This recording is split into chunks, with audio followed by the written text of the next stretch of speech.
എല്ലാവർക്കും നമസ്കാരം. നമ്മൾ ഓൾറെഡി സ്റ്റാർട്ട് ചെയ്ത ഷോർട്ട് വീഡിയോ ക്ലാസ്സസിൻ്റെ സെക്കൻഡ് ക്ലാസ്സാണ് നമ്മൾ ചെയ്യുന്നത്. ഇന്നത്തെ ക്ലാസ്സിൽ നമ്മൾ ഡിസ്കസ് ചെയ്യാൻ പോകുന്നത് വളരെ പ്രധാനപ്പെട്ട ഒരു ടോപ്പിക്കായിട്ടുള്ള ഡിസ്കണ്ടിന്യൂറ്റീസ് ആണ്. എന്താണ് ഡിസ്കണ്ടിന്യൂറ്റി? നമുക്കറിയാം എർത്തിന് പല ലെയേഴ്സ് ഉണ്ട്. അതിലെ പ്രധാനപ്പെട്ട ലെയേഴ്സ് ഏതൊക്കെയാണെന്ന് നമുക്ക് എല്ലാവർക്കും അറിയാവുന്നതാണ്. Crest, mantle, outer core, inner core. ഇതുകൂടാതെ ഇതിൻ്റെ സബ് ലെയേഴ്സും ഉണ്ട്. ഇന്നത്തെ നമ്മുടെ ക്ലാസ്സിൽ നമ്മൾ ഡിസ്കസ് ചെയ്യുന്നത് ഡിസ്കണ്ടിന്യൂറ്റീസ് ആണ്. എന്താണ് ഡിസ്കണ്ടിന്യൂറ്റീസ് എന്ന് നോക്കുകയാണെങ്കിൽ, നമ്മളിപ്പോൾ ഒരു രാജ്യത്തിൻ്റെ ബൗണ്ടറി കടന്ന് മറ്റൊരു രാജ്യത്തിലേക്ക് പോവുകയാണെങ്കിൽ ഒരുപാട് വ്യത്യാസങ്ങൾ നമുക്ക് കാണാൻ സാധിക്കും. അതുപോലെ തന്നെ എർത്തിൻ്റെ ഒരു ലെയറിൽ നിന്ന് മറ്റൊരു ലെയറിലേക്ക് പോകുമ്പം അതിൻ്റെ പല പ്രോപ്പർട്ടീസിലും ഒരുപാട് ചേഞ്ചസ് ഉണ്ട്. ഇവിടെ ഡിസ്കണ്ടിന്യൂറ്റി എന്ന് പറയുന്നത് ഓരോ ലെയേഴ്സും തമ്മിലുള്ള ബൗണ്ടറിയാണ്. Discontinuities of earth are boundaries between its major internal layers marked by sudden changes in seismic wave velocity, density and composition. Discontinuity എന്ന് പറയുന്നത് എർത്തിൻ്റെ ലെയേഴ്സ് തമ്മിലുള്ള ബൗണ്ടറീസ് ആണ്. ഡിസ്കണ്ടിന്യൂറ്റീസ് ഏതൊക്കെയാണെന്നാണ് നമ്മൾ ഇനി ഡിസ്കസ് ചെയ്യാൻ പോകുന്നത്. കോമൺ ഐഎസിൻ്റെ ഡിഗ്രി പ്രിലിംസ് മോക്ക് ടെസ്റ്റ് പ്രോഗ്രാമിൻ്റെ ഡീറ്റെയിൽസ് ഇവിടെ കൊടുത്തിട്ടുണ്ട്. നിങ്ങൾക്ക് ഈ ഒരു പ്രോഗ്രാമിൽ ചേരാൻ താല്പര്യമുണ്ടെങ്കിൽ ഡിസ്ക്രിപ്ഷനിൽ കൊടുത്തിട്ടുള്ള ടെലിഗ്രാം കോൺടാക്ട് നമ്പർ വഴി ടെലിഗ്രാമിൽ മെസ്സേജ് ചെയ്യാവുന്നതാണ്. നമ്മൾ നേരത്തെ പറഞ്ഞ 4 ലെയേഴ്സ് ഇവിടെ കൊടുത്തിട്ടുണ്ട്. Crest, mantle, outer core, inner core. ഞാൻ ഓൾറെഡി പറഞ്ഞതാണ്, ഈ ലെയേഴ്സിനകത്ത് തന്നെ പല സബ് ലെയേഴ്സ് ഉണ്ട്. ഇപ്പോൾ ക്രസ്റ്റിൻ്റെ കാര്യം നോക്കുകയാണെങ്കിൽ, ക്രസ്റ്റ് ഇവിടെ മുതൽ സ്റ്റാർട്ട് ചെയ്യുകയാണെങ്കിൽ ഒരു വെർട്ടിക്കലായിട്ടുള്ള റെപ്രസെൻറ്റേഷനാണ് പറയുന്നത്. ഇത്രയും ഭാഗമാണ് ക്രസ്റ്റ് എങ്കിൽ, ഈ ഒരു ക്രസ്റ്റിനകത്ത് തന്നെ സബ് ലെയേഴ്സ് ഉണ്ട്. ഇതൊരു ബൗണ്ടറി ആണെന്ന് കരുതുക. ഇത് അപ്പർ ക്രസ്റ്റ്, ഇത് ലോവർ ക്രസ്റ്റ്. ക്രസ്റ്റിനകത്ത് തന്നെ അപ്പർ ക്രസ്റ്റും ഉണ്ട്, ലോവർ ക്രസ്റ്റും ഉണ്ട്. ഈ അപ്പർ ക്രസ്റ്റും ലോവർ ക്രസ്റ്റും തമ്മിലുള്ളൊരു ബൗണ്ടറി ഉണ്ട്. അപ്പോൾ ആ ബൗണ്ടറി പാസ് ചെയ്ത് പോകുമ്പോഴേക്കിന് പല രീതിയിലുള്ള ചേഞ്ചസ് ഈ പറയുന്ന ഇതിൻ്റെ മെറ്റീരിയലിലും ഇതിൻ്റെ പ്രോപ്പർട്ടീസിലും നോട്ടീസ് ചെയ്യാൻ സാധിച്ചിട്ടുണ്ട്. അപ്പർ ക്രസ്റ്റും ലോവർ ക്രസ്റ്റും തമ്മിലുള്ള ഒരു ബൗണ്ടറി, ആ ബൗണ്ടറിയുടെ പേരാണ് കോൺട്രാഡ് ഡിസ്കണ്ടിന്യൂറ്റി. CONRAD. കോൺട്രാഡ് ഡിസ്കണ്ടിന്യൂറ്റിയാണ് അപ്പർ ക്രസ്റ്റും ലോവർ ക്രസ്റ്റും തമ്മിലുള്ളൊരു ബൗണ്ടറിയിലുള്ള ആ ഒരു ഡിസ്കണ്ടിന്യൂറ്റിയുടെ പേര്. ഇനിയിപ്പോൾ ക്രസ്റ്റും മാൻഡിലും തമ്മിലുള്ള ബൗണ്ടറി നോക്കാം. മാൻഡിലിൻ്റെ കാര്യത്തിലും അപ്പർ മാൻഡിലും ഉണ്ട്, ലോവർ മാൻഡിലും ഉണ്ട്. Upper mantle, lower mantle. ഇനിയിപ്പോൾ നമ്മൾ അടുത്ത ഡിസ്കസ് ചെയ്യാൻ പോകുന്ന ഡിസ്കണ്ടിന്യൂറ്റി എന്ന് പറയുന്നത് ലോവർ ക്രസ്റ്റും അപ്പർ മാൻഡിലും തമ്മിലുള്ള ആ ഒരു ബൗണ്ടറിയിൽ ഉണ്ടാകുന്ന ഒരു ഡിസ്കണ്ടിന്യൂറ്റിയാണ്. ലോവർ ക്രസ്റ്റും അപ്പർ മാൻഡിലും, അതായത് നമുക്ക് ക്രസ്റ്റിൻ്റെയും മാൻഡിലിൻ്റെയും ബൗണ്ടറി എന്നും പറയാം. ആ ഒരു ഡിസ്കണ്ടിന്യൂറ്റിയുടെ പേരാണ് മോഹോ ഡിസ്കണ്ടിന്യൂറ്റി. മോഹോ, MOHO, മോഹ്റോവിക് എന്നും പറയും. മോഹോ ഡിസ്കണ്ടിന്യൂറ്റിയാണ് ക്രസ്റ്റും മാൻഡിലും തമ്മിലുള്ള ബൗണ്ടറി, അതായത് ലോവർ ക്രസ്റ്റും അപ്പർ മാൻഡിലും തമ്മിലുള്ള ബൗണ്ടറി. നമ്മൾ ഓൾറെഡി പറഞ്ഞു, മാൻഡിലിനകത്ത് തന്നെ അപ്പർ മാൻഡിലും ഉണ്ട്, ലോവർ മാൻഡിലും ഉണ്ട്. അപ്പോൾ ഈ അപ്പർ മാൻഡിലും ലോവർ മാൻഡിലും തമ്മിലുള്ളൊരു വ്യത്യാസം, അല്ലെങ്കിൽ ആ ഒരു ബൗണ്ടറിനെ വിളിക്കുന്ന പേരാണ് റെപ്പറ്റീവ് ഡിസ്കണ്ടിന്യൂറ്റി. REPETTI. ഇനിയിപ്പോൾ നമുക്ക് നോക്കേണ്ട ഡിസ്കണ്ടിന്യൂറ്റി എന്ന് പറയുന്നത് മാൻഡിലും കോറും തമ്മിലുള്ള ബൗണ്ടറിയാണ്, അതായത് ലോവർ മാൻഡിലും ഔട്ടർ കോറും തമ്മിലുള്ള ബൗണ്ടറി. ഈ ഒരു ബൗണ്ടറിയെ വിളിക്കുന്ന പേരാണ് Gutenberg discontinuity. GUTENBERG, Gutenberg discontinuity. ഇപ്പോൾ നമ്മൾ 4 ഡിസ്കണ്ടിന്യൂറ്റീസ് പഠിച്ചു. ഒരു ഡിസ്കണ്ടിന്യൂറ്റിയും കൂടി ഉണ്ട്. നമുക്ക് ഓൾറെഡി ഊഹിക്കാവുന്നതേ ഉള്ളൂ അതെന്തായിരിക്കും, അതേത് ബൗണ്ടറിയാണ് നമുക്ക് ഊഹിക്കാവുന്നതേ ഉള്ളൂ. ഔട്ടർ കോറും ഇന്നർ കോറും തമ്മിലുള്ള ബൗണ്ടറി. ഔട്ടർ കോറും ഇന്നർ കോറും തമ്മിലുള്ള ബൗണ്ടറി, ഈ ബൗണ്ടറിയെ വിളിക്കുന്ന, അല്ലെങ്കിൽ ആ ഒരു ഡിസ്കണ്ടിന്യൂറ്റിയെ വിളിക്കുന്ന പേരാണ് ലേമൻ ഡിസ്കണ്ടിന്യൂറ്റി.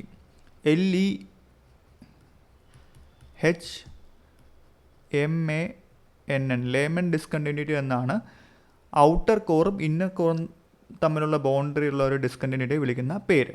ഇനിയിപ്പോൾ നമുക്ക് ഓരോ ഡിസ്കണ്ടിന്യൂറ്റി ജസ്റ്റ് ബ്രീഫായിട്ടൊന്ന് നോക്കാം. ആദ്യം നമ്മൾ ഡിസ്കസ് ചെയ്തതാണ് കോൺട്രാഡ് ഡിസ്കണ്ടിന്യൂറ്റി. അതെന്ന് പറയുന്നത് അപ്പർ ക്രസ്റ്റും ലോവർ ക്രസ്റ്റും തമ്മിലുള്ള ആ ഒരു ബൗണ്ടറിനെയാണ് കോൺട്രാഡ് ഡിസ്കണ്ടിന്യൂറ്റി എന്ന് വിളിക്കുന്നത്. അത് പറഞ്ഞിട്ടുണ്ട്, separates upper and lower crest. അതിൻ്റെ ഏകദേശം ഒരു ഡെപ്ത് എന്ന് പറയുന്നത് ചെറിയ വ്യത്യാസങ്ങളൊക്കെ കാണും, പക്ഷേ ഏകദേശം ഒരു ഡെപ്ത് എന്ന് പറയുന്നത് 15 to 20 കിലോമീറ്റർ ആണ്, ഓർത്ത് വെക്കുക. സോ നമ്മൾ ഓൾറെഡി പറഞ്ഞു ആ ഒരു ഡിസ്കണ്ടിന്യൂറ്റി കടന്നു പോകുമ്പോൾ അല്ലെങ്കിൽ ആ ഒരു ബൗണ്ടറി കടന്നു പോകുമ്പം ഈ പറയുന്ന പ്രോപ്പർട്ടീസിലൊക്കെ വ്യത്യാസങ്ങൾ വരും. അപ്പോൾ ഈ പറയുന്ന സീസ്മിക് വേവിൻ്റെ അതുപോലുള്ള പല കാര്യങ്ങളും സ്പീഡിലൊക്കെ ഒരുപാട് വ്യത്യാസങ്ങൾ വരും. സോ ഈ ഒരു വ്യത്യാസങ്ങൾ ഒരു അണ്ടർലൈങ് ഫാക്ടർ എന്ന് പറയുന്നത് ബേസിക്കലി ആ ഒരു മെറ്റീരിയൽ സ്ട്രക്ചറുള്ള മാറ്റങ്ങളാണ്. സോ അപ്പർ ക്രസ്റ്റിൽ നിന്നും ലോവർ ക്രസ്റ്റിലേക്ക് കടക്കുമ്പോഴേക്കിന് ഗ്രനൈറ്റിക് റോക്ക് കോമ്പോസിഷനിൽ നിന്നും ബസാൾട്ടിക് റോക്ക് കോമ്പോസിഷനിലേക്ക് മാറുകയാണ്. അതായത് സിലിക്കൻ അലൂമിനിയ എന്ന് പറയുന്ന ആ ഒരു മെറ്റീരിയലിൽ നിന്നും ബസാൾട്ടിക് സിമയിലേക്ക് മാറുകയാണ്. സിയാലായിട്ട് കമ്പയർ ചെയ്യുമ്പം സിമ അല്ലെങ്കിൽ ബസാൾട്ടിക് സ്ട്രക്ചറിന് കുറച്ചും കൂടി ഡെൻസിറ്റി കൂടുതലാണ്. പി വേവ് ആയിക്കോട്ടെ എസ് വേവ് ആയിക്കോട്ടെ, ഒരു സീസ്മിക് വേവ് ഒരു മീഡിയത്തിൽ നിന്ന് മറ്റൊരു മീഡിയത്തിലേക്ക് പാസ് ചെയ്യുമ്പം ആദ്യത്തെ മീഡിയത്തിന് ഡെൻസിറ്റി കുറവും രണ്ടാമത്തെ മീഡിയത്തിന് ഡെൻസിറ്റി കൂടുതലുമാണെങ്കിൽ ആ ഡെൻസിറ്റി കൂടിയ മീഡിയത്തിലേക്ക് പാസ് ചെയ്യുമ്പോഴേക്കും അതിൻ്റെ സ്പീഡ് കൂടും. അതാണ് ഇവിടെ പറയുന്ന abrupt increase in seismic velocity. കാര്യം ലെസ് ഡെൻസർ മീഡിയം ആയിട്ടുള്ള സിയാലിൽ നിന്നും മോർ ഡെൻസ് മീഡിയം ആയിട്ടുള്ള സിമയിലേക്ക് മാറുമ്പോഴേക്കിന് അല്ലെങ്കിൽ ലോവർ ക്രസ്റ്റിലേക്ക് മാറുമ്പോഴേക്കിന് സീസ്മിക് വേവിൻ്റെ വെലോസിറ്റി കൂടും. ഇനി ഓർത്തിരിക്കേണ്ട മറ്റൊരു കാര്യം എന്ന് പറയുന്നത് കോൺട്രാ ഡിസ്കണ്ടിന്യൂറ്റി സാധാരണ കോണ്ടിനെൻ്റൽ ക്രസ്റ്റിൻ്റെ ഭാഗമായിട്ടാണ് കാണപ്പെടുന്നത്. ഓഷ്യാനിക് ക്രസ്റ്റിൽ കോൺട്രാ ഡിസ്കണ്ടിന്യൂറ്റി കാണാറില്ല. അതിനുള്ള കാരണം എന്ന് പറയുന്നത് ഈ ഓഷ്യാനിക് ക്രസ്റ്റിനകത്ത് മെറ്റീരിയൽ എന്ന് പറയുന്നത് കംപ്ലീറ്റ്ലി സിമയാണ്, അല്ലെങ്കിൽ മോസ്റ്റ്ലി സിമ കോമ്പോസിഷനാണ്, അല്ലെങ്കിൽ ബസാൾട്ടിക് കോമ്പോസിഷനാണ്. അതുകൊണ്ട് തന്നെ ഈ പറയുന്ന സിമ എന്ന് പറയുന്ന ഒരു സെപ്പറേഷൻ ഓഷ്യാനിക് ക്രസ്റ്റിൽ വരുന്നില്ല. ഓഷ്യാനിക് ക്രസ്റ്റിൽ മാത്രമായിട്ടൊരു സ്ട്രക്ചർ ആണെങ്കിൽ അതിനകത്ത് വരുന്നില്ല. അതുകൊണ്ടാണ് it does not have a clear separation.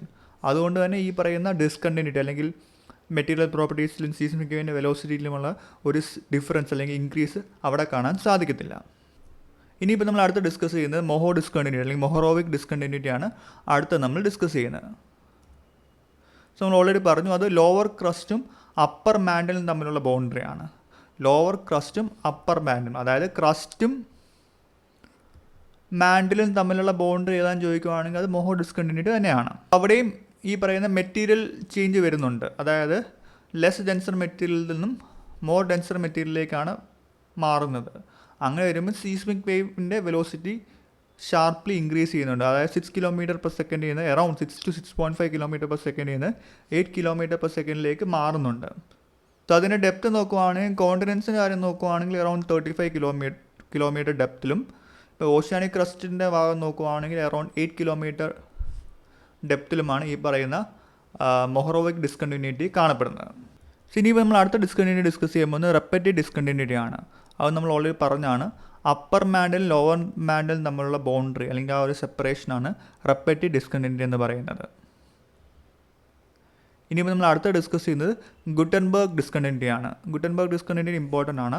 So basically അതെന്ന് പറയുന്നത് ലോവർ മാൻഡിലും ഔട്ടർ കോറും തമ്മിലുള്ള ബൗണ്ടറിയാണ്. അതായത് ജനറലായിട്ട് പറയുകയാണെങ്കിൽ മാൻഡിലും കോറും തമ്മിലുള്ള ബൗണ്ടറിയാണ് ഗുട്ടൻബർഗ് ഡിസ്കണ്ടിന്യൂറ്റി എന്ന് പറയുന്നത്. 2900 കിലോമീറ്റർ ആണ് ഡെപ്തിലാണ് ഈ പറയുന്ന ഗുട്ടൻബർഗ് ഡിസ്കണ്ടിന്യൂറ്റി കാണപ്പെടുന്നത്. സോ അതിൻ്റെ ഒരു ഫീച്ചർ നോക്കുകയാണെങ്കിൽ P waves slow down and S waves disappear.